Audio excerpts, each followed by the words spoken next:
Cristo Redentor, braços abertos sobre a guarda.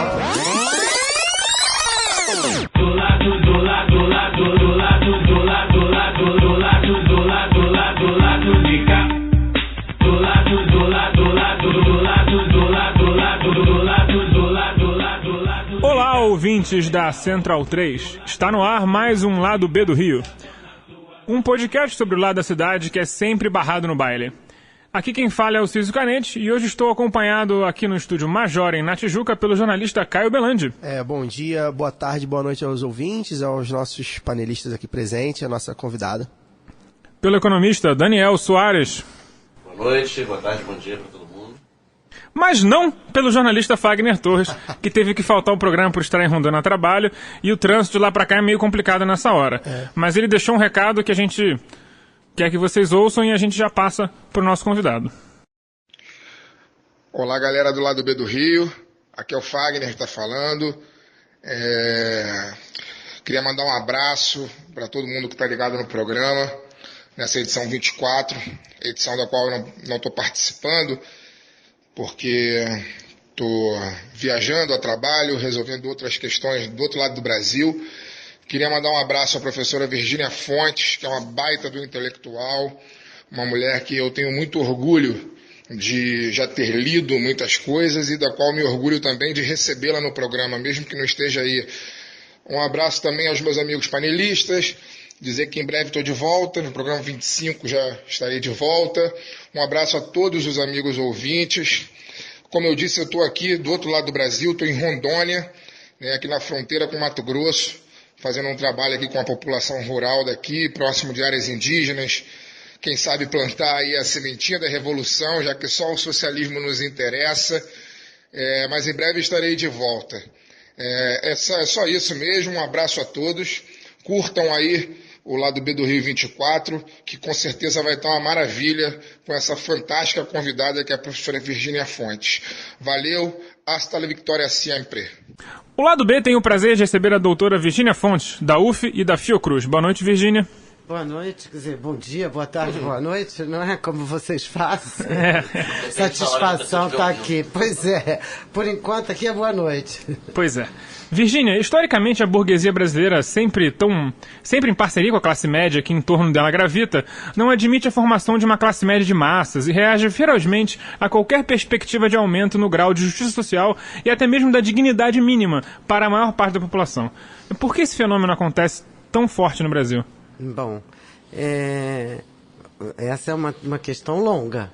Bom, temos todo o tempo no mundo. Pois é, vamos lá, vamos tentar conversar e abrir um pouquinho essa questão. A primeira coisa é recolocar a questão em outros termos. Não existe uma burguesia, existem várias burguesias. Existem burguesias de setores diferentes e existem burguesias de escalas diferentes, né? A pequena, a média e a grande e a mega, né? Que é essa que está sendo agora, em parte, atingida como Odebrecht, JBS Friboi, que são as multinacionais de base brasileira. Mas existe em torno de umas 100 multinacionais de base brasileira. As nossas classes dominantes foram forjadas através da escravidão. Então, portanto, essa marca não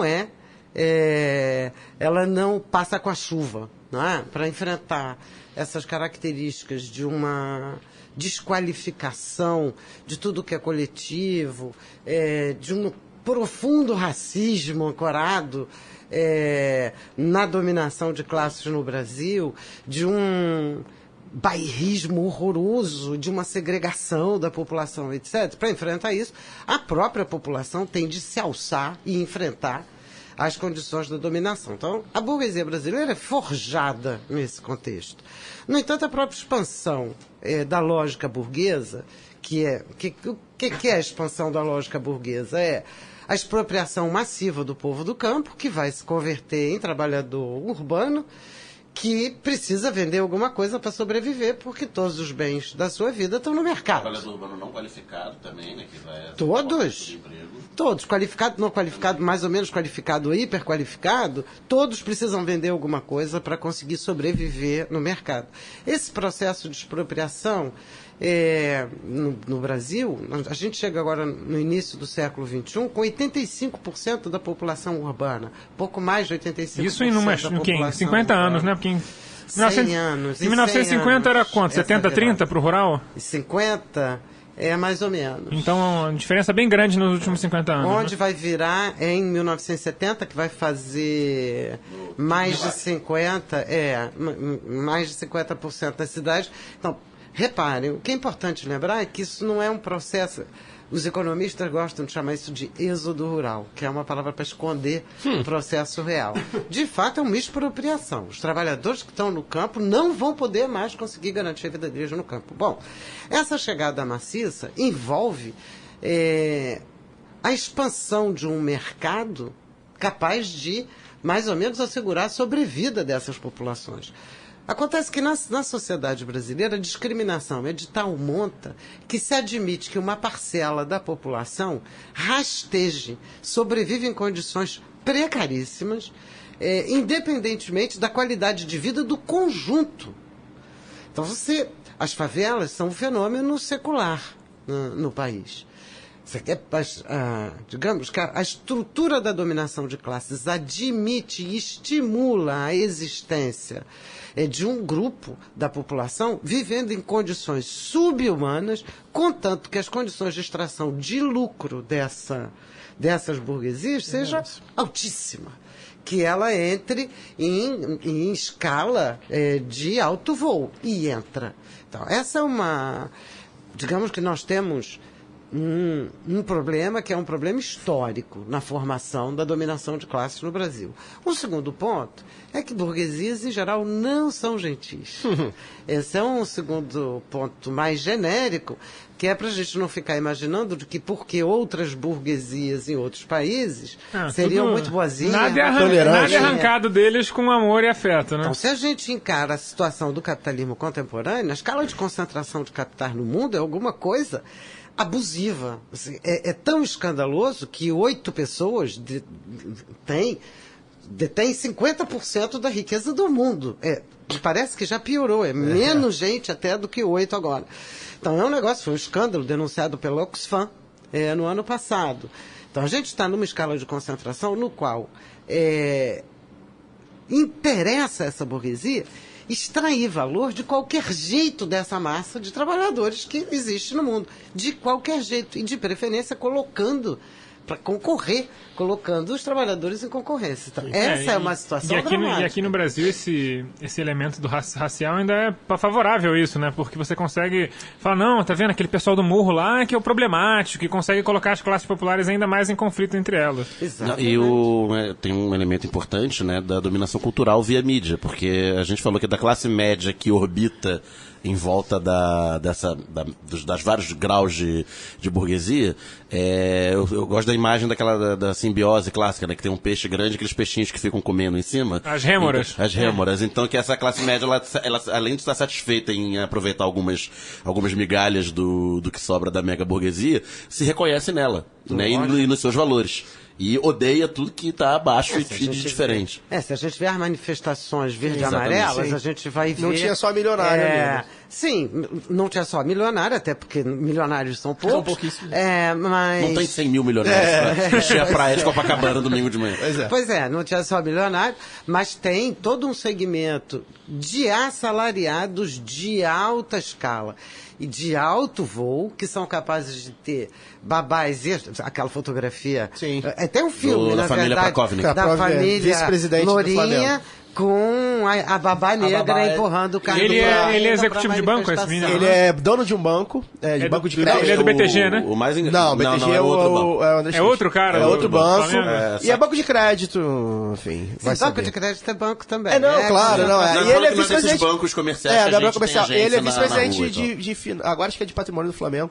O Cláudio Prakovnik, aquela O foto interessante clássica. é que ele não apenas saiu na foto, como ele fez o texto. Que E foi teve publicado. textão, Não, teve ele textão. fez um textão. Assim, E no textão ele justificando... trouxe o texto é uma pérola, assim, de lugares comuns. E aí, no negócio da família, Lourinho com a Baba Negra e tal, ele fala, ela é uma funcionária de carteira assinada, ela é livre para aceitar trabalhar no domingo, pelo salário que nós combinamos, usa toda essa mitologia. É bem interessante como estudo de caso. De qualquer maneira, até isso já significa que teve luta para admitir que a empregada é livre. Óbvio. Tá certo? Pra que ele Ele só fale assina a isso, carteira dela porque ele tem que assinar. Com todas, Ele reafirma isso como se ele fosse um tivesse... favor. Como se ele tivesse aceitado esse processo, quando, na verdade, eles resistiram bravamente a esse processo. E querem revertê-lo, inclusive. Então estão fazendo uma força danada para acabar com esse processo de vez. Exatamente. E continuam nesse processo. Então, as classes médias brasileiras, brancas, moradoras de bairros com serviços,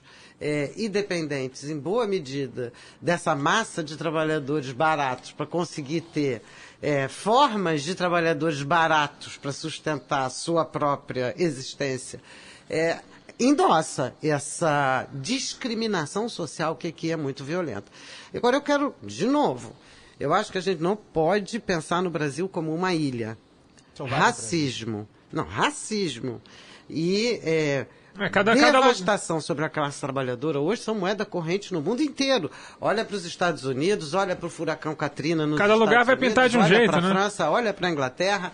O racismo é ponto central em todos vê eles. quantas pessoas estão morrendo a cada dia atravessando o Mediterrâneo, sendo que a União Europeia, que diz ser, nós sabemos que não é, mas que diz ser tão democrática e humanitária, paga dinheiro ao ditador da Turquia, para o ditador da Turquia impedir que as populações possam passar, migrar para a Europa. Como eles mesmos pararam de financiar a Operação Mare Nostrum, né, que resgatava as pessoas nos botes, deixa afogar e enfim. Não, e antes eles ficavam vendo o afogamento. Antes dessa operação. Isso quando a imprensa não chutava, né? Teve o caso clássico da jornalista cinegrafista húngaro.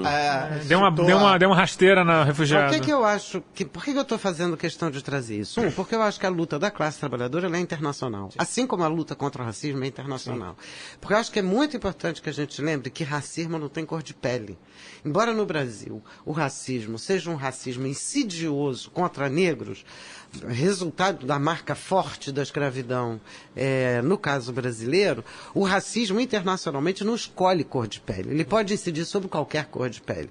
A luta contra o racismo é uma luta do ser humano para ser ser humano, a meu juízo. Inclusive é muito comum um brasileiro zero. branco de classe média que fica chocado quando vai para a Europa, para os Estados Unidos, sofre racismo como latino. Como se Pois fosse Não, eu acho até muito bom. Assim, eu tenho ótimo. Educativo. Deixa eu tentar explicar. Empatia. Eu acho que é interessante que essa experiência seja vivida para entender o que é que isso significa. Infelizmente, é nesse ponto de vista que eu acho bom, porque eu não acho bom que tenha racismo em lugar nenhum. No entanto, essas pessoas ficam chocadas com o que acontece lá. Muitas pessoas voltam e fazem a mesma coisa. Sim. Eu acho que Isso é uma coisa.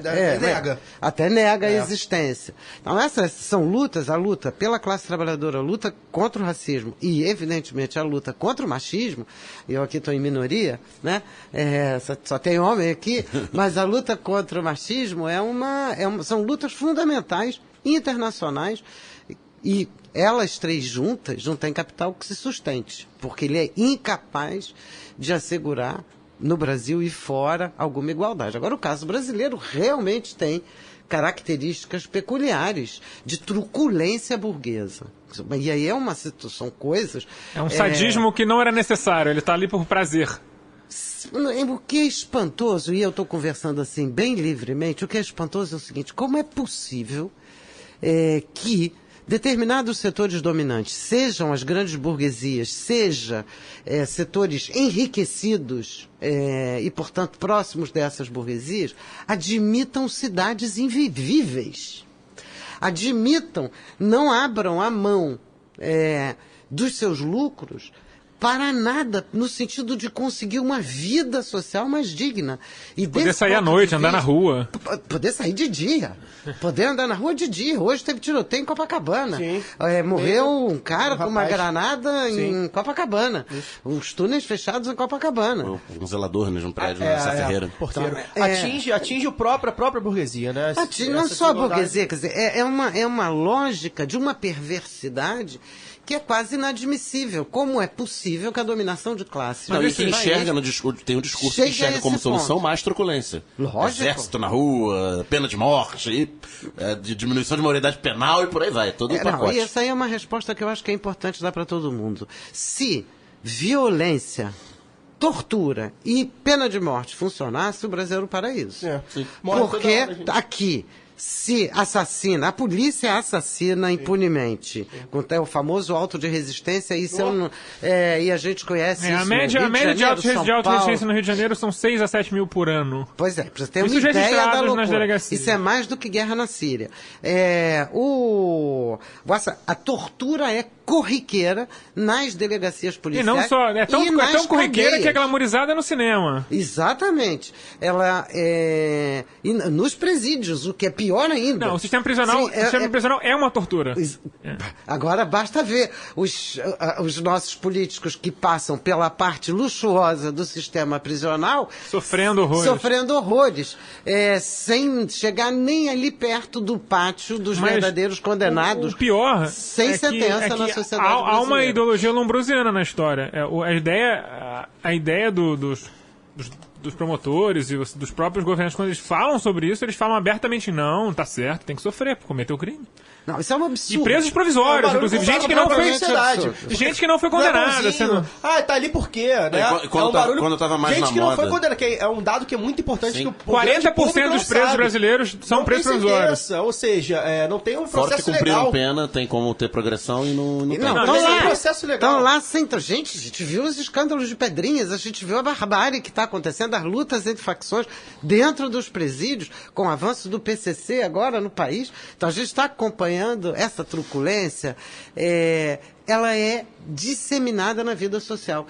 Não dá para dizer, como pesquisadora, que a própria burguesia é ela própria integralmente violenta, mas a manutenção dos seus privilégios... Mas ela é conivente, né?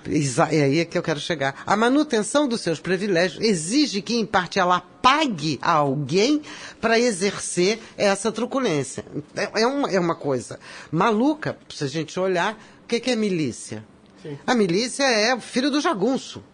Você tem o jagunço no interior e vai ter milícias que começaram com outros nomes e que existem secularmente também nas nossas cidades. Desde Polícia Mineira. Polícia Mineira já é uma designação posterior, que antes ainda tinha. Os Esquadrões da Morte. Os Esquadrões da Morte, etc. Então a gente tem uma sequência de um paramilitar sustentada pelas classes dominantes para agredir setores das classes dominadas. Isso é uma coisa, especialmente aqueles que vão sendo segregados em determinados bairros. Quem olha hoje para Santa Cruz, Costa Barros, Pavuna. Ali é Costa Barros, Pavuna, um lugar muito... É que é o pior IDH do É um negócio impressionante o que está sendo ali. Bom, hoje teve o escândalo dos policiais. Acho que vocês vão tratar disso em breve. Só uma última pergunta para a gente terminar o bloco. Mas a paz social não seria mais lucrativa? Olha bem, poderia ser mais lucrativa a longo prazo.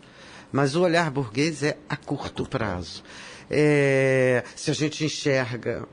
Eu vou fazer um paralelo meio maluco, mas o golpe sobre a Dilma. Bom, em primeiro lugar, eu não defendo a Dilma, não defendo o PT. Tem muitas críticas ao PT, mas isso não quer dizer que eu vá apoiar o golpe. Mas que foi golpe, foi? Que não foi golpe, não tem nenhuma sombra de dúvida. E hoje, cada dia não, mais... próprios jornais estão dizendo, o Jornalão já está dizendo. Tem um amigo do meu pai que não é uma pessoa de esquerda, que ele tem um argumento muito simples. Ele acha que foi golpe, então ele sempre foi antipetista na vida, mas ele fala, foi golpe, por quê? Porque os caras que perderam a eleição estão no governo. Enfim. Mas isso, o golpe é um golpe completamente estúpido, se vocês observarem, porque o PT era quem estava fazendo o melhor trabalho sujo, limpo, para essa própria burguesia. Então, portanto, mas aí é uma outra discussão sobre qual é o contexto do golpe, que a meu juízo é uma bola de neve, é como uma bola de neve, que é disparada por gangues em guerra, e essas gangues em guerra, na hora que disparam as suas bolas, que não têm ideia de até onde podem ir, favorecem um processo que vai num crescendo que vai engolindo todos eles, inclusive. Então, portanto, eu não tenho... Dinâmica de avalanche. É uma dinâmica de avalanche. A direção dele a gente sabe para onde vai. A direção... Para baixo... É uma boa. Que vai destruir mas para baixo. Quem está embaixo. Não, mas aí não dá conta de tudo. O que eu queria dizer é que a direção dele é uma direção antipopular. É uma direção de extração de direitos. É uma direção contra a massa trabalhadora, contra, sobretudo, a classe trabalhadora organizada. Então, essa é essa direção que eu quero assinalar. É para baixo. Mas pode ser mais para a direita, mais para a esquerda, etc. Mas é para baixo no sentido de ser antipopular. Mas, essa resultante, eles imaginaram, dada a truculência histórica da burguesia brasileira, que seria possível tirar um partido e continuar dominando os outros, que fosse simples. A sociedade brasileira é mais complexa do que isso agora. E, portanto, por isso que eu estou tentando, quando eu falo das burguesias, as burguesias elas estão em luta entre elas também. A gente consegue ver elas isso. estão se comendo entre elas também. Essas relações a gente vê isso. A retirada da Dilma era uma agenda em comum. E uma vez conseguido o objetivo, você parte para os objetivos específicos. A relação da mídia, por exemplo, agora com o governo Temer, o desgoverno Temer, a gente vê que tem uma briga divididaça. entre Globo e Estadão, por exemplo. Pois é. Então, mas agora a gente vai falar um pouco de violência no próximo bloco.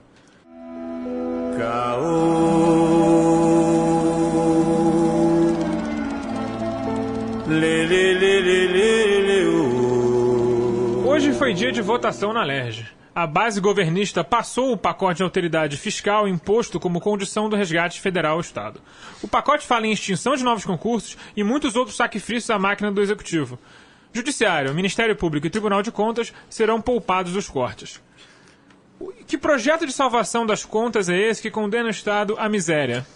Eu estava discutindo com meu primo essa semana, a gente estava lendo a entrevista do Boaventura dos Santos sobre o que eles chamam de... Eu esqueci o nome, meu Deus. Mas enfim, foi a união dos partidos de esquerda lá em Portugal. A Geringonça. Isso, Geringonça. Isso. Geringonça de esquerda lá, a união de vários partidos e que tinha uma agenda em comum, que era a economia. E a agenda deles era não seguir nenhuma cartilha do FMI, enfim, da Troika Europeia. Da Troika Europeia, que é a FMI, a União Europeia, enfim. Resumindo, a austeridade. A austeridade no geral. E assim, exatamente tudo que o Brasil não está fazendo, né? Então assim, a gente estava conversando, uma conversa bem básica de economia, que não é a minha área de especialidade, nós temos um economista aqui, e a gente fica impressionado como o Brasil até nisso parece que anda para trás, né? Ou seja, cumpre agendas que na década de 90, por exemplo, eram feitas assim, já era feita assim, e não consegue pensar à frente, né? Não consegue, e é sempre assim, a saída da crise é essa, cortar embaixo, e aí a gente vê, por exemplo, a questão do teto de gastos, corta embaixo, e os altos salários, enfim, e os gastos de outros órgãos que são importantes, mas que não tem o mesmo poder, digamos assim, de eleitoral, né? Acho que de voto, acho que eles pensam muito nisso nessa hora. Então, assim, eu fico impressionado como a gente parece que anda para trás a cada ponto econômico aí, o Daniel... O que eu acho que é a continuidade da boa e velha disputa política pelos recursos do Estado. Né? Não é à toa que o Judiciário, o Ministério Público, o Legislativo conseguem ser preservados da PEC do teto, porque eles estão mais organizados e têm um maior poder de barganha nas negociações políticas. Só acrescentar um dado importante, atualmente as custas processuais que o TJ arrecada são a terceira fonte do Estado de renda, a terceira maior fonte. Então, enfim, eles têm muito poder lá dentro, né? E só continuando, falando brevemente sobre isso, né? O Estado é que ele se reproduz a luta nacional. E num período pós-redemocratização de 85, pós-Constituição de 88, em que você tinha agendas populares mais organizadas, né, em maior ou menor grau, né, agenda de luta urbana, luta no campo, direitos sociais conquistados via Constituição de 88 e eleição de o PT que chega com uma agenda mais progressista ao poder, embora não tenha sido plenamente aplicada, mas alguma coisa sendo aplicada, você vê pequenas migalhas de recurso público sendo empregadas em programas paliativos de distribuição de renda e outras políticas que atacam mais uma questão social, uma questão mais popular. E dentro do golpe de 2016, você tem como falou a professora Virginia, uma agenda de ataque a direitos sociais e de reorientação do orçamento público, que nunca deixou de ser orientado para o grande capital, para o capital financeiro.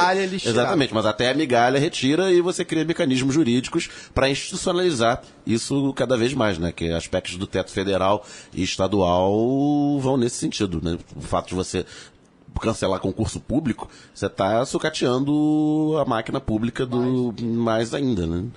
A professora pode falar. Né? Essa é uma situação. Bom, de novo, a gente está num desenho internacional. Você começou com Portugal, com a geringonça, mas é preciso levar em conta que a austeridade fiscal ainda está em vigor na Europa inteira e nos Estados Unidos, agora com Trump, na Inglaterra com a May. Então a gente tem um panorama e ainda é a receita da imposição internacional.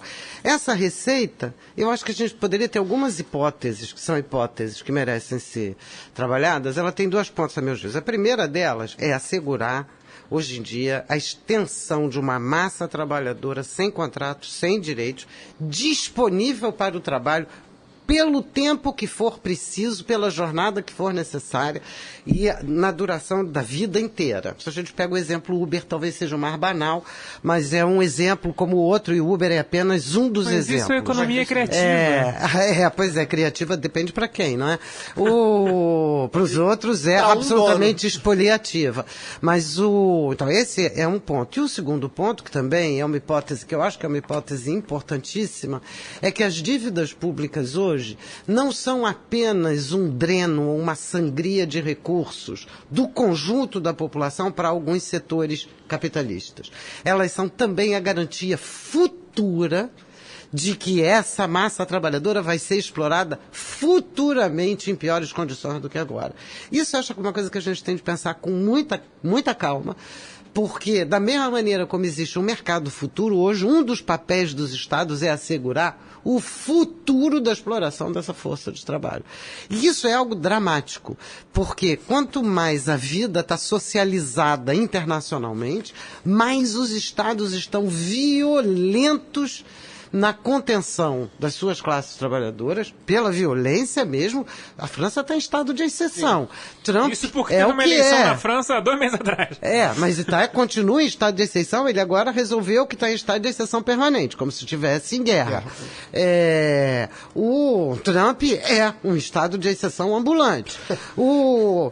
Isso sem contar 2001, a Theresa May também, que fez um acordo, o ato patriótico. Ela fez um acordo político lá para se manter no poder, que basicamente vai garantir que vai ter conflito na Irlanda do Norte daqui a 6 meses. Ou seja, o importante é segurar o osso. Pois é, então reparem, qual é a discussão? A discussão é manter o conjunto da população numa espécie de crise permanente, lutando pela sobrevida, sem direitos, e a cada dia mais, tendo de trabalhar mais para conseguir garantir a sua aperfeiçoamento do Exército Industrial de Reserva. Olha só, é pior, é diferente, não é só aperfeiçoamento, é um aperfeiçoamento no sentido de que é uma extensão maior da massa trabalhadora, mais heterogênea, ela é heterogeneizada. Vocês estavam falando dos funcionários do judiciário que tem poder corporativo. Eles deveriam ser um Estado que é composto por degraus hierárquicos profundamente distintos na sua composição e onde o judiciário não respeita a lei do teto do vencimento, é um escândalo. Mas realmente é um escândalo absoluto. Os caras ganham 60, 70, 80 mil reais por mês. Quando o teto é 33. E 33, convenhamos, é um excelente salário. No caso brasileiro.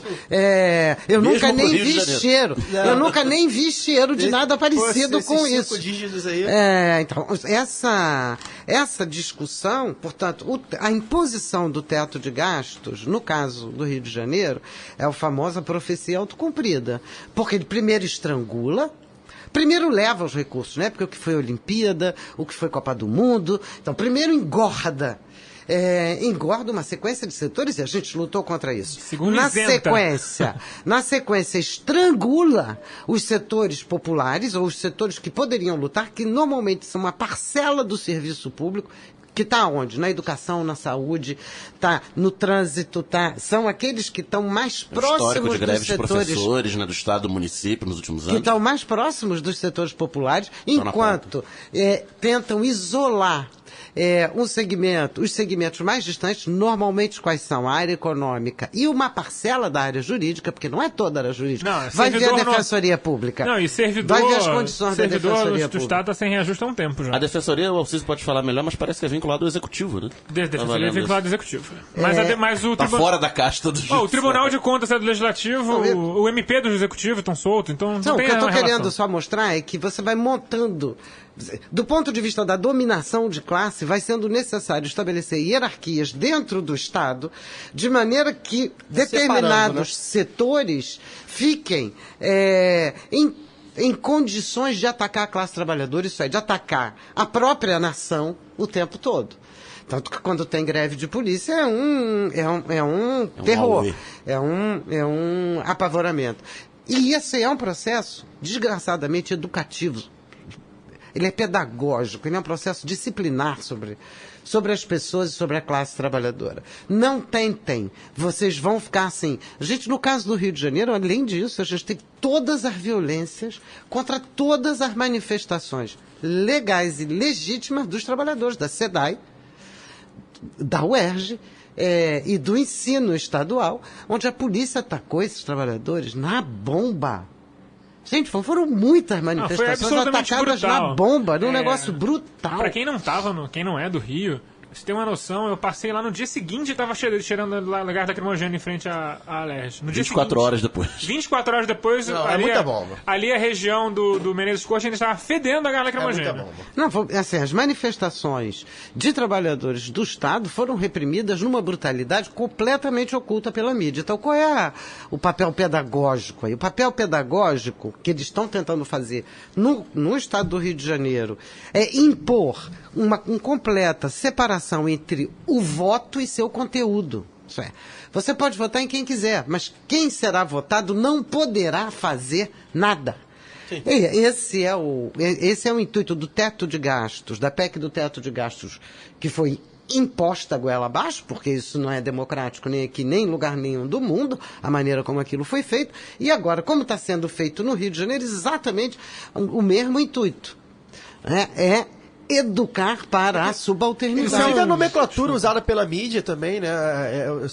A gente sempre discutiu isso na época do teto de gastos, da PEC que a gente falou aqui, né? De teto de gastos, por exemplo, que acaba que uma parte do povão compra um barulho. Acha que é tá gastando, a parábola do o Estado orçamento grande. Exatamente. É igual na sua casa, o Estado tá grande. Então, assim, as pessoas compram esse barulho. Então eu topo a parábola. Então a parábola é a seguinte: você tem em casa um cara que não faz nada, mora no quarto de cima, usa ar-condicionado, tem uma piscina, desce para comer todo dia, não lava roupa e não dá um centavo na casa. Muito bem. E o resto da casa tem de fazer economia para esse cara? Isso aí. Não, a parábola doméstica, lamento muito, tem que ser eles não contam a parábola inteira, eles só contam o café. Pra justificar que ele é herdeiro e o pai dele trabalhou muito para isso. Típico. Pois é, porque aí é uma parábola, se vai fazer parábola, faz direito. Real, né? inclusive. Essa é real. Essa do herdeiro, então, Agora que nós fomos condenados a um thatcherismo que nem Thatcher conseguiu fazer, vamos pro próximo bloco. Quero um bate-papo na esquina, eu quero rir antigo com crianças na calçada, brincando sem perigo, sem metrô e sem frescão, ontem no amanhã. Os ciclos progressistas no Brasil pós-1945 têm características muito similares, de grandes frentes partidárias guiadas por um líder carismático que conseguia amalgamar um bloco de consenso dentro de um modelo onde todos ganhavam. Também tem como ponto em comum terem acabado num golpe. Virgínia, como a gente quebra esse ciclo? Eita fé, vamos lá. Posso começar discordando do enunciado? Pode, Eu vou verdade. usar de outro jeito. Os grandes ciclos, no caso brasileiro, que estão apresentados assim como os partidos unidos em torno de um líder carismático, que não é exatamente isso, os grandes ciclos significam aumento de lutas populares ao longo do processo, principalmente no pós-45, uma violência brutal sobre os setores populares e uma condescendência enorme pública com os setores empresariais, altamente estimulados a se organizarem e a terem um papel dentro do próprio Estado. Portanto, os setores empresariais não estão fora do Estado, estão dentro. Claro. São coparticipantes desse Estado. Período Vargas, período JK. Todos eles, ditadura. militar. E agora, Eu tô falando período de ciclos Lula, com alguma- todo esse período, eu inclusive digo que o Estado brasileiro se ampliou no sentido de agregar setores sociais diversos de maneira seletiva, de maneira capenga, porque ele se amplia admitindo os setores empresariais, mas golpeando duramente os setores populares. Então, o que a gente tem... O crescimento das lutas populares é alguma coisa que atemoriza brutalmente o conjunto dessas burguesias. Quem talvez melhor trabalhou com isso foi Florestan Fernandes, mostrando a importância, tanto para pensar o que foi o golpe de 64, quanto para pensar o processo de redemocratização ali no período de 1985, 1970. Redemocratização que a gente tem que trazer aqui, a gente tem que debater isso aqui, porque é fantástico o processo, onde o cara que fazia parte do Congresso da ditadura pode se eleger deputado no Isso. Congresso da democracia. Sensacional. E o presidente do Partido da Ditadura é o presidente da Transição Democrática. É o ditador. eleito pela oposição. É o ditador que Sim, se autodemocratiza, né? Sensacional. Mas olha bem, mesmo quando a gente tem essa mirada toda só de cima, a gente tem... A história não é feita pela... Nenhuma burguesia tão poderosa que possa determinar o curso da história. Ela faz... Porque a burguesia depende da massa trabalhadora. A gente não pode esquecer disso. Ela pode maltratar, ferrar essa classe trabalhadora. Mas é quem sustenta as burguesias inteiras, quem sustenta a classe dominante. Então, tem uma tensão aí permanente que a gente tem de estar atenta. E é diferente o processo de 61, 60 até 64, que vai resultar no golpe militar, né, empresarial, ou empresarial militar, porque ele é todo organizado pelo empresariado associado com os Estados Unidos, que depois vai ocupar as principais posições no Estado. E a gente tem vários estudos sobre isso. Esse golpe atual não tem o mesmo desenho. O desenho, bom, a resultante dele é similar. É isso que eu estou tentando dizer. A resultante caminho é diferente. mas o caminho é diferente. Mas não só o caminho é diferente, a dificuldade no cenário internacional para uma burguesia, onde há uma mega burguesia brasileira tentando ter papel fora, é muito mais complicado do que em 64. Olha bem, a gente está assistindo um negócio no jornal e a gente não está analisando muito. JBS Friboi é a primeira ou a segunda maior produtora de proteína animal do mundo. Ela é dona. Transferiu sua sede para os Estados Unidos. Ela não só... Mas a Vale tinha sede aonde? Sim. Onde é que era a sede da Vale? Na Suíça. A gente não está prestando atenção no poderio dessa burguesia que colocou uma sede na Suíça porque lá era mais barato e que teve manifestação lá contra a presença da Vale, da sede da Vale lá, porque pagava menos imposto do que as empresas suíças. Repara, eu não sei onde é que está a sede da Vale hoje, porque eles podem mudar essas sedes muito rapidamente. O Panama Papers, a nossa burguesia e os nossos políticos do PMDB e do PSDB estão afogados lá nos Panama Papers. A gente tem uma burguesia dessa escala precisa circular capitais. Para que ela... E aí talvez tenha sido um erro de escala fenomenal do governo PT, que fomentou uma burguesia de tipo multinacional, esquecendo que uma burguesia multinacional não tem compromisso nacional. Ela é de base nacional, mas ela não tem compromisso. O compromisso dela é com lucro. E um lucro cujo nível está no nível internacional do lucro. Então, imaginar que você ter multinacionais é bom para a população é de um delírio de quem há muito tempo se afastou das classes trabalhadoras. Mas há muito tempo se afastou das classes trabalhadoras. Então, a meu juízo, o que a gente está assistindo nesse golpe é uma guerra entre a grande burguesia tradicional brasileira e a mega burguesia, essa, que as Vales, CCR, Gerdau, VEG, Bradesco, a burguesia Itaú, nova rica. Não é nova, são as multis. Termo talvez melhor, essa estruturação dos grandes campeões nacionais do PT que alavancou eles para um outro nível de poder, talvez.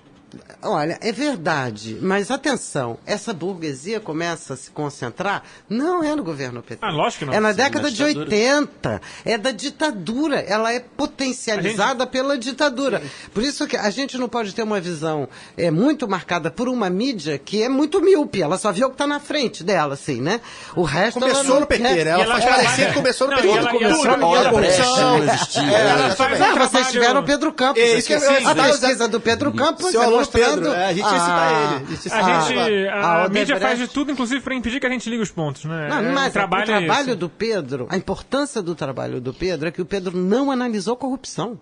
Isso. Pedro ele falou aqui. Só analisou só o que era legal. É na legalidade que aquilo é uma vergonha. Isso. Então, se a gente olha o que a Lava Jato está fazendo, a Lava Jato também não está olhando a vergonha que sustenta aquele conjunto. Está olhando só a pontinha do iceberg, a pontinha ilegal do que passa do iceberg, mas não está nem prestando atenção no conjunto, de alguma maneira vai aparecendo, mas eles não estão tratando disso. E eles não admitem que o sistema capitalista ele se alimenta da corrupção, né? Eles se recusam a admitir que aquilo não tem é um meio de concentração de renda, né? Eu entendo que determinadas pessoas não possam entender que o capitalismo é gerador de corrupção. Eu admito. Mas que eles não leiam as leis e não vejam que os grandes proprietários estão fazendo as leis, aí é vergonhoso. Porque, olha bem, se eles acreditam na lei, eles deveriam verificar isso.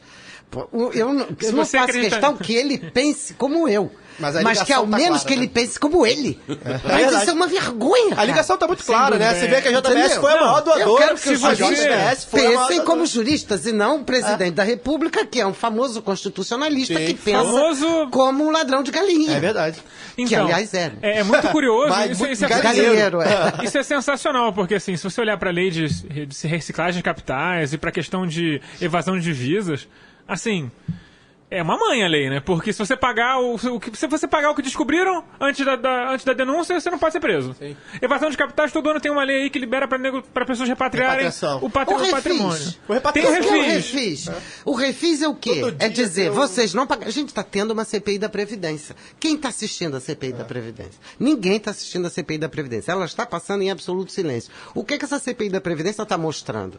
Se os grandes devedores, que por acaso são as grandes empresas pagassem o déficit que eles dizem existir da Previdência, do qual eu estou completamente em desacordo, mas aquele déficit praticamente não existiria. Então, como é possível você botar ferro e fogo numa população quando a mesma lei que eles dizem estar defendendo é conspurcada por eles próprios? Assim, a democracia burguesa está sendo roubada pela burguesia e seus asseclas jurídicos.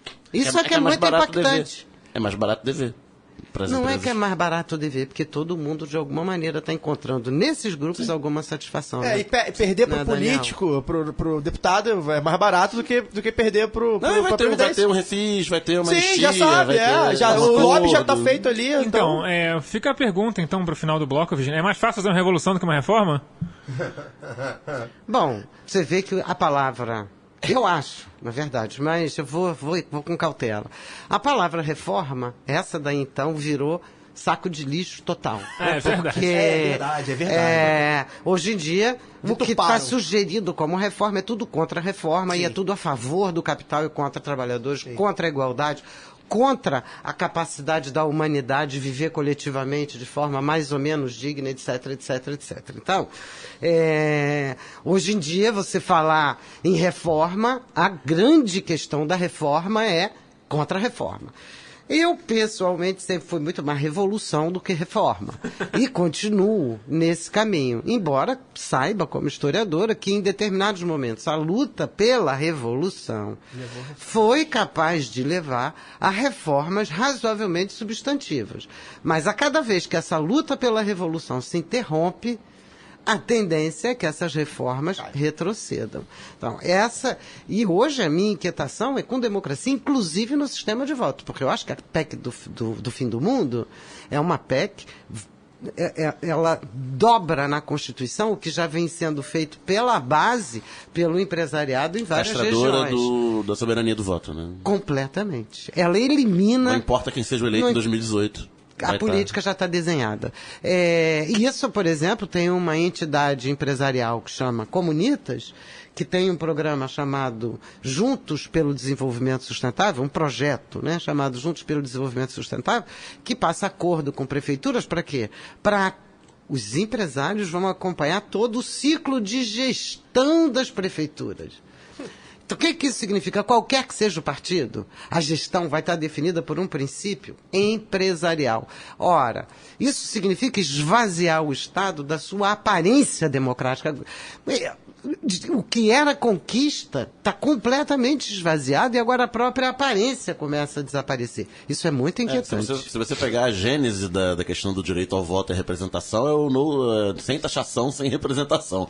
Então, o orçamento é o cerne da questão da democracia liberal. Se os eleitos não têm o poder de definir o orçamento... Não, nunca tiveram. Mas se eles nem formalmente têm o poder de definir o orçamento, realmente estão votando para quê? Não, porque, de fato, em nenhum país capitalista o voto incide sobre a partilha dos recursos públicos. Né? Incide sobre formas de redistribuição, mas não nem sobre a estrutura da produção, nem sobre a partilha central.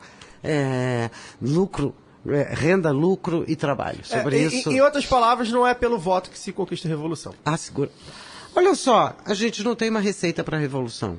Todas as lutas são fundamentais para a revolução, mas a revolução é aquela que tem de saber que só é voto verdadeiro quando qualquer um puder ocupar todos os lugares dessa vida social. E desse ponto de vista, os gregos lá do século IV a.C. dão uma lição para a gente, que é o sorteio. Quando todos, quando o gari da esquina, a faxineira, que é muito mais sensata do que metade dos economistas da Casa das Garças, muito mais inteligente, muito mais pé no chão do que metade daqueles economistas. Não, ela não estudou. Ela tem bom senso. Ela tem sensibilidade, ela pode não ter a técnica que eles têm, mas aquela técnica só serve para engordar a capital. Então a gente precisa ter a sensibilidade de forjar outro tipo de técnica, educar e formar a população para ela. Comuna de Paris, assim, sabe? Você toca, são eles que produzem, somos nós, eles não, nós que produzimos toda a riqueza. E por que nós não podemos guiar nossos destinos? Por que tem de ter alguém? Não, eu acho que esses enfrentamentos a gente tem de voltar a ter. Então, se esses enfrentamentos são tão necessários, como é que a gente consegue tensionar a esquerda à esquerda novamente? A esquerda parece um tanto perdida no Brasil. Bom, 20 anos de PT deixam uma cicatriz muito funda, doída e ainda não fechada. Porque, em parte, uma parcela grande da classe trabalhadora brasileira criou o PT. O PT não nasceu fora dessa classe trabalhadora, criou o PT. E, de alguma maneira, na medida em que ela foi sendo colocada, essa classe trabalhadora, em condições muito duras na década de 90, e que o PT foi mudando ao longo da década de 90 de perfil, ela não abandonou o PT, ela ainda acreditou que o PT podia, e o PT saiu do partido militante para o partido do marketing. Não se esqueçam que, inclusive, a primeira eleição do Lula foi uma tristeza, a gente assistindo gente pago para segurar a bandeira do PT. Já foi uma vergonha. Essa massa trabalhadora que, de alguma maneira, sustentou o PT, e sustentou não, deu nascimento ao PT, sustentou o PT até um determinado momento, sem o que ela criou, ela fica muito órfã. E ela está órfã. Não nasceu e nem nasce na hora que a gente quer uma outra forma organizativa. Vai ser duro, o sofrimento vai ser duro. Se você vê o que está acontecendo em outros países, com os partidos da social-democracia, e mesmo Portugal, a geringonça, só se sustenta porque Portugal tem um PCP, um partido comunista, que não acabou. E que tem uma estrutura organizativa... 5 a 10% ali da sociedade. E tem uma estrutura organizativa muito importante, uma estrutura sindical. Eu não quero dizer que ele é perfeito, a questão não é que ele é perfeito. Eu quero dizer que ele existe. É que ele existe e tem um papel importante. Nós estamos assistindo uma reconstrução partidária. Essa reconstrução vai, em algum momento, se deparar com o ascenso das lutas. E é aí que a gente vai poder ver se esses processos de reconstrução aprenderam com o que não se deve fazer, porque o PT foi a experiência do que não se deve fazer. Você entrega o seu destino nas mãos da burguesia e nem isso a burguesia reconhece. Né? Dá linha na tua pipa pra te tirar. E vai te dar um tiro quando você ainda estava prestando bons serviços a ela. Sim. Então ele não foi tirado porque Todo mundo ganhou dinheiro. O Lula Lula fala abertamente. Eu entendo, né? O Lula ainda tem um discurso meio indignado, tipo, poxa, tava todo mundo tão bem. O discurso dele Mas ainda eu é acho que a gente não pode esquecer isso, porque é isso mesmo. É Paulo isso fala que a gente sobre tem que isso, explicar. sim, Por sim. que eles foram tirados quando estava indo tudo bem? Por isso que eu digo, é uma tem que explicar gangue. isso. Ali tem uma gangue, tem uma guerra de gangue por ali, que é uma guerra muito interessante, que precisa ser trabalhada. Eduardo Cunha, na presidência da Câmara. Eduardo Cunha é conhecido como líder de gangue no Rio de Janeiro. A gente tem um PMDB de gangue que não é só do Rio de Janeiro, de São Paulo também é, e outros lugares do país. Pois é. Então, a gente assiste ali uma guerra de gangue, a entrada da Lava Jato. Ficou todo mundo muito confortável pelo viés, e a Lava Jato é enviesada anti-PT mesmo. Sim. Eu não tenho dúvida de que ela é enviesada. Mas tem limite para esse enviesamento. Ela vai ter de pegar algum colateral por ali. Tá certo? O Aécio por fora do grupo de Curitiba, né? Diz que tá na Aécio mira, não né? está na Lava Jato. Não, o que eu estou mostrando aqui, o que eu estou tentando mostrar é que... Algum boi de piranha tem que ter. Uma vez, eles não controlam tudo, gente. Tá certo? Então, uma vez o movimento disparado, alguma coisa... E o que aconteceu? Eles não conseguiram controlar a gangue, porque qual foi o custo para apoiar essa gangue? Todos os recursos do Estado serão divididos entre a burguesia, isso que você estava falando, e todo o custo será colocado para as classes trabalhadoras. Se foi uma divisão. Só que é impossível contemplar todas as burguesias igualmente. Então eles estão brigando entre eles por essa... digamos, por essa fatia. O refis foi uma briga, cada imposto desses que eles estão debatendo é uma briga. Agora, de novo, a questão da carne fraca e da interdição da exportação de carne para os Estados Unidos, que atinge o agronegócio. Primeiro, o agronegócio... A CPMF é uma grande briga, né? Porque é muito fácil sonegar sem CPMF. Exatamente. Então, a gente tem uma configuração que é uma configuração de briga na qual o que eu chamo da grande burguesia fez uma discussão com a pequena burguesia de tipo proto-fascista contra a mega burguesia. Mas todos eles querem ser mega. Então quem sai ganhando sempre nessas disputas é a mega burguesia, ainda que saia arranhada do processo, e não a pequena. E quem perde nem a pequena nem a média. A Fiesp, me parece que hoje representa muito mais a média grande burguesia do que a mega. Mas quem é que está representando a mega? Eu não sei. Não está claro. Olha que eu estudo isso, mas não está claro. Bom, quando você descobrir, a gente convida de novo. Vamos pro próximo bloco. Estudando.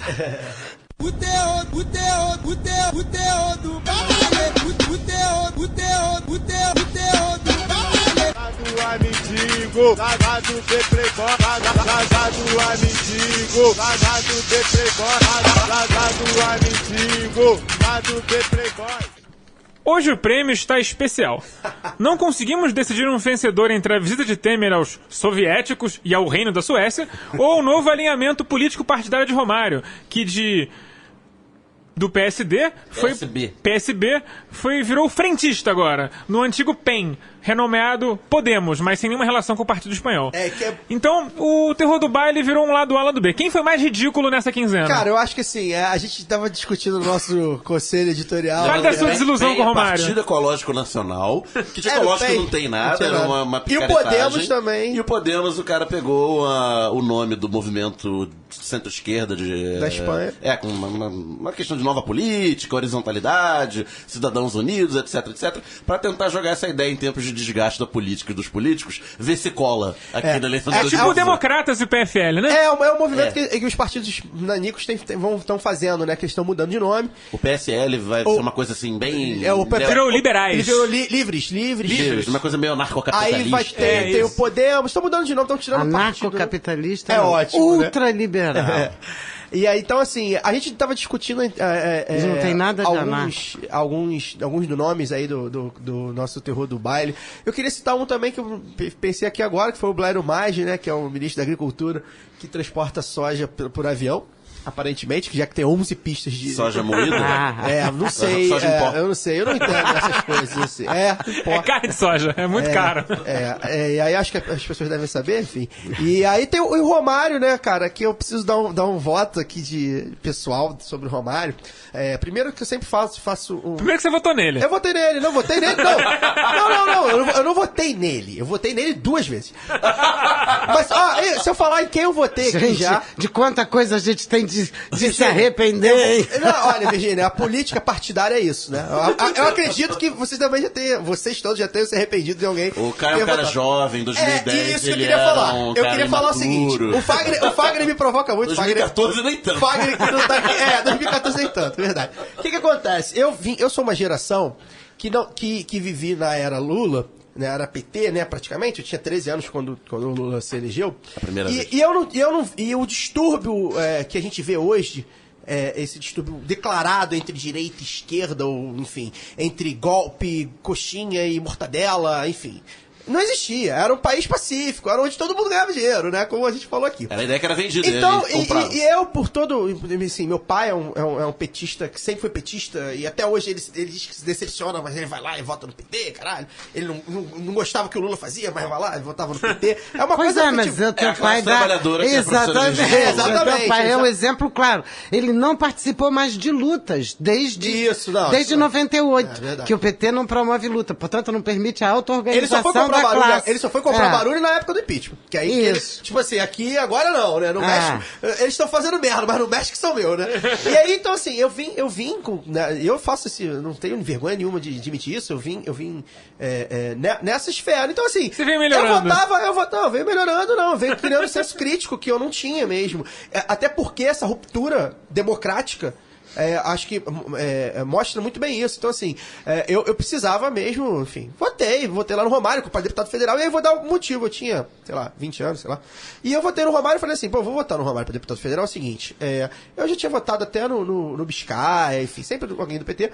E eu falei, no PSB, que era a base do petista, vou explicar. O Romário era da base, assim como tem gente aqui que já votou no Crivella, etc. Né, Daniel? Segundo turno contra o Pezão. Enfim, não. Segundo turno no Rio faz coisas horríveis. É verdade. Eu já votei no Garotinho. De nariz estampado, né? Então, assim, eu votei no Romário, que eu falei, eu vou votar no Romário, é o seguinte. Primeiro que eu tenho uma relação afetiva com o Romário. Eu preciso dizer isso, porque foi o motivo do meu primeiro voto com o Romário, meu ídolo no esporte. Apesar das merdas que ele falava, que eu já não gostava das merdas que ele falava. E eu vou votar no Romário. O Romário eu sei. O Romário, se fizer merda, no dia seguinte vai estar na capa do jornal. E aí, o que acontece? Depende da merda. Se for com o jornal, não vai estar. Não, mas ouve. Aí eu falei, votei lá no Romário, então, pessoal, na primeira semana ele apareceu jogando futebol no primeiro dia, que era o dia de meu filho, 1º de fevereiro, né, que é o primeiro dia de mandato, ele faltou. E capa do Extra, se eu não me engano, é o Romário jogando futebol na praia. Aí eu falei assim, votei pelo motivo certo. Eu sabia que se o Romário fizesse merda, iam botar ele lá. E depois achei o trabalho dele muito bem assessorado. como deputado ainda no ciclo 2010-2014. É bom que lembrar que era o ele- ciclo ele democrático, Você repara aparentemente que democrático. interessante, é uma geração que votou em pessoas, não votou em partidos. E Sim, isso sim. é a Nem tristeza do que Pois aconteceu é. com o PT. E é isso que a gente vai precisar superar, Sim. mas que as propostas hoje das emendas parlamentares para eleições são para esvaziar ainda mais o sentido dos partidos. Ainda mais se o distrital puro lá que eles querem. Pois aí é, perde pra tudo. acabar. Brasil. E eu sou adepto, na hora do voto, principalmente, do pragmatismo. Agora eu tô tentando, enfim... Descobrir com o os lado B, limites do com o lado- pragmatismo. exatamente. Não, com o lado B eu aprendo muito. Então, assim, eu admito. Então, assim, na hora que eu votei no Romário e tal, e aí pra Senado a mesma coisa. Eu falei, vou dar um voto de confiança. Votei Tava nele. na base. Tava É lá- bom lembrar que o sempre manda- bom lembrar, tava na base da O Dilma. eu mandato votei na dele Dilma. tinha uma causa em relação às pessoas com deficiência muito forte. Não, ele, tinha, e tal. ele tava bem assessorado nisso. É bom ele lembrar tinha que projetos, ele tava fazendo as coisas, enfim. E aí eu falei, vou votar no Romário. Até que... Aí eu já vinha, eu falei, cara, eu acho que eu não fiz... Eu fiz merda, mas eu fui dando, né? Já tava votado, não tinha como votar É atrás. bom lembrar que em E aí ele votou a 2014 o favor. Romário tava na chapa do Lindbergh. Lindbergh, Era governador, Romário isso, senador. Isso aí. E aí eu fui lá, tá na chapa, tá alinhado, vamos lá, beleza e tal. E aí, enfim, aí ele votou a favor do impeachment, do golpe, enfim, e aí ali eu falei, bem, acho que agora Rompeu. Agora eu rompi, né? Então assim, e aí agora eu não quero nem mais saber do Romário, apesar Então de... agora você vota nele como o pior elemento. Agora pode Agora votar pode aqui. como Romário, né? Então, assim, é uma história pessoal que eu acho que todo mundo tem. E a minha geração, como a Virginia falou, e eu acredito que seja muito comum isso, porque a gente viveu um momento de aparente democracia, de aparente, né? Mas despolitização. Despolitização total, total. Do voto e da militância. Então, assim, eu vou votar voto, né? Não é lado B, mas é voto do Romário, porque assim, não tem mais. E agora eu vejo Partiu seu coração. com 28 anos, com senso crítico, lendo mais, ouvindo mais, enfim, sabendo mais das coisas, que a coisa é totalmente alheia ao voto, como a Virgínia agora explicou. Então, assim, a gente aprende mesmo, né? Então, assim, a tendência é eu me decepcionar menos. Ainda que eu costumo dizer que eu me decepcione, às vezes, não é o caso do Romário, porque eu não votei com ideologia, às vezes a gente se decepciona com a pessoa, mas não com a ideologia. Então, assim, a pessoa falha. As pessoas e a vão e ideologia vêm. não. Exatamente. Então, assim, eu O cara pode faço... ser um canalha comunista. Exatamente, é isso. É verdade, É existe. isso aí. Então fica esse meu relato. Fica o desabafo. Fica o desabafo. Mas assim, bola pra frente. Mas isso quer dizer que o prêmio já foi totalmente... Não, Não, é Cada o um voto do vota. cara. Esse é o É, voto é, dele. só o meu terror voto. do baile, tá. eu vou Porque votar. o Temer, enfim, o Temer é isso aí. Não, como o sabe? Temer não ganhou voto de ninguém Não, vou dar meu mesmo, voto. É. tá certo? Quem sabe hoje? Pois é, algum voto vai ser a gosto daquela tristeza provocação do baile. que o pessoal a favor do Votou golpe no faz. Temer. Vocês, quem votou na Dilma foi quem elegeu o Temer, porque ele era o vice da Dilma. Falei, ninguém votou na Dilma por causa do Temer. Talvez só ele próprio e a Marcela. Tirando isso. E ele tem um Talvez Twitter com Porque famoso. você não ressalvas. tem a certeza se ela não anulou. E ele tem um Twitter famoso, né? Que ele diz assim: muita gente votou na Dilma por causa de mim. Tem um Twitter famosíssimo. Procura-se quem, mas enfim. Daniel, vota. Eu vou votar no Temer. Porque foi bastante engraçado isso, porque essa visita à União Soviética do Temer e ao rei da Suécia em Oslo demonstra várias coisas, né? Primeiro que ele é um cara que no íntimo ele não saiu dos anos 70, né? Ele... as confusões verbais que ele faz e tal, os atos falhos. Homem E verbo. segundo, uma incompetência crônica, assim, porque eu cheguei a escrever isso no Facebook na época, quando começaram as trapalhadas do governo Temer, coisa simples, assim. Primeira semana. De comédia pastelão, trágica, né, pro Brasil.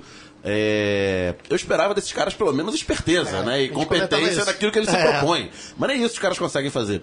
O negócio da agenda, da República Socialista Soviética, da Rússia. Federativa da Erro de Rússia, assessor. que eram erro de assessor, mas tipo, os caras... A incompetência ela vai. Mas o ela vai a Temer todos citou níveis. os soviéticos expressamente. Exatamente. Não, então, não, isso tô aí. falando, o erro do assessor, mas é a todos os níveis. O assessor deve ser um apadrinhado, deve ser sobrinho de alguém. 200 que deu um anos. Google lá. Qual é o nome da Rússia? Deu um Google lá, apareceu o nome da época da União Soviética. O cara tascou lá, só mudou quando alguém descobriu e botou É no o perfil Twitter. dele, é o perfil do governo dele. É esse. E ele falando de União Soviética, depois que eu falei já, tô me repetindo. Isso ele ficou nervoso, ele não tem a menor capacidade de jogo de cintura. Imagina se fosse a Dilma, para né, as rapaz? aparências diplomáticas mundiais, né? Porque ele tomou uma dura da primeira-ministra da Noruega, que as empresas norueguesas estão fazendo seus negócios, mas ela tinha que fazer relações públicas dela. E ele falou, nós estamos na Lava Jato, esperamos Resultados. Que haja maior controle sobre a corrupção no Brasil. Falando pro Temer é ótimo.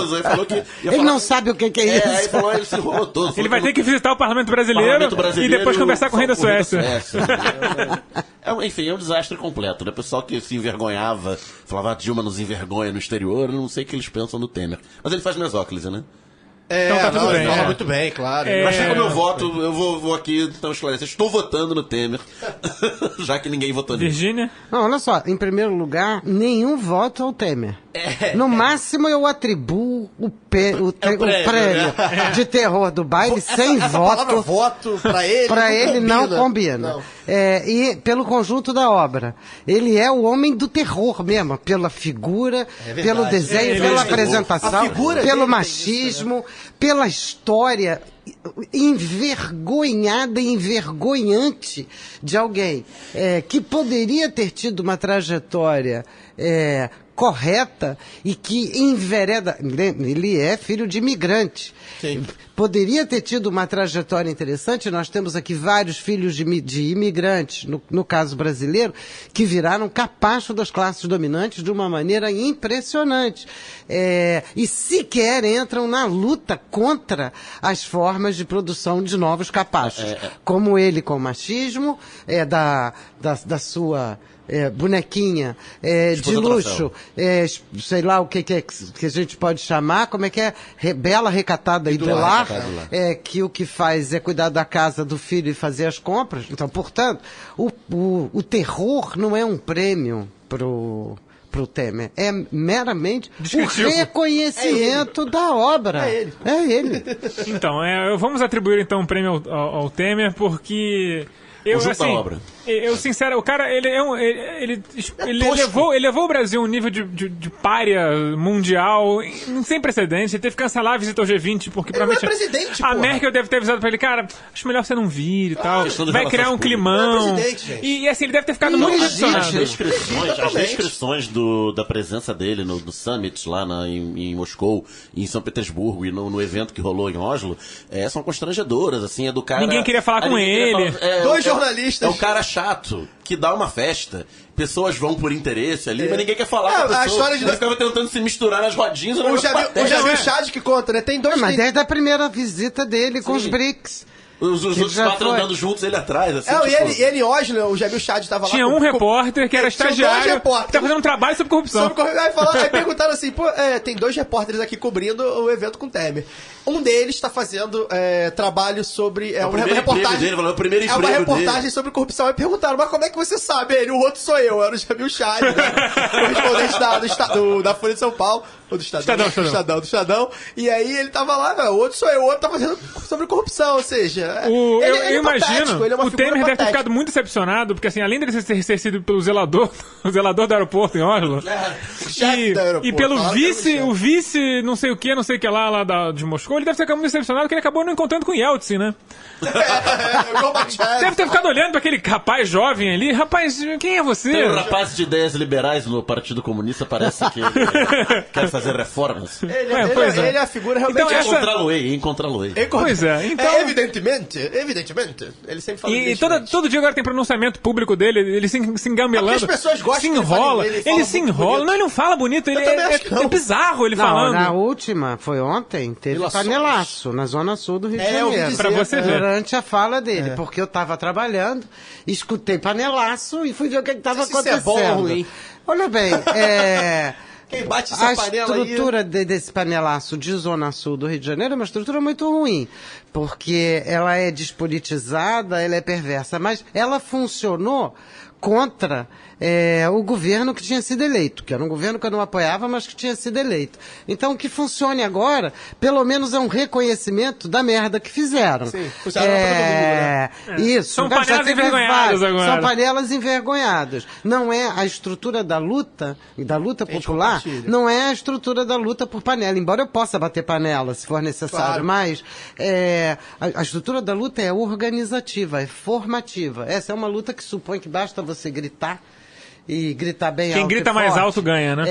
você tá marcando posição. Não é essa o que a gente quer, não é esse caminho. Mas se precisar bater válido, panela, é eu válido bato também. Bom, com essa consideração, chegamos ao fim do episódio 24, lá do B do Rio. Primeiramente, agradecendo a professora Virgínia pela sua presença ilustríssima em um grande debate. Muito obrigado. É divertido estar aqui com vocês, porque eu não consigo, é uma coisa rápida, a gente vai conversando, vai trocando. Bom, eu tô bastante divertida, não sei se os ouvintes conseguiram entender alguma coisa, mas certamente, eu tô nossos ouvintes são extremamente capacitados. Não, capacidade deles eu não duvido. E adoram... Eu duvido da nossa. Não, o ritmo descontraído de rádio é esse aí mesmo. Belande, boa noite. Boa noite. As pessoas gostam desse ritmo. O nosso último convidado, o Felipe Magalhães, falou, eu achei que tivesse uma cervejinha aqui, porque o jeito que vocês falam e tal, mas é exatamente isso, né? A gente tenta fazer, no lado B, inclusive, é muito isso. Então a gente tenta mostrar a realidade e a gente traz aqui pessoas do quilate da professora e entre tantos outros, mas de uma maneira mesmo descontraída, menos professoral, uma coisa menos académica. A ideia é essa, né? Para as massas. A ideia é essa para as massas. Hoje a gente não atinge as massas que a gente gostaria de atingir, mas quem sabe aqui o começo da revolução... Para as pessoas, né? Isso. Para os trabalhadores. Eu que agradeço a vocês estar aqui. Que bom. É sempre uma chance de rejuvenescer quando a gente está com a juventude e a gente vai aprendendo. Isso aí. E quem sabe o Fagner comece aí a comuna Fagner Torres aí. O maoísmo fagnista está começando de lá. repente O a revolução... eixo Vilhena Comodoro, a guerrilha do Guaporé. A revolução vai começar lá com o nosso Fagner, a gente vai distribuir nossos panelistas pelo Brasil inteiro. Daniel, boa noite. Boa noite, queria agradecer a presença da professora Virgínia, foi um ótimo debate e agradecer pelo Juventude também, porque eu sou um pouquinho mais velho que os outros dois aqui. Pois então, se você gostou do programa, compartilhe, ajude a fazer esse programa atingir o máximo de pessoas possíveis, siga a gente no Facebook, no Twitter e apoie a Central 3 na sua campanha de financiamento coletivo, apoie.se/Central3 e mantenha a programação de qualidade da rádio, que tem não só nós, mas como muitos outros programas excelentes de todo tipo de conteúdo. Então, fica aí o boa noite para todos e até semana que vem. Ai.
Música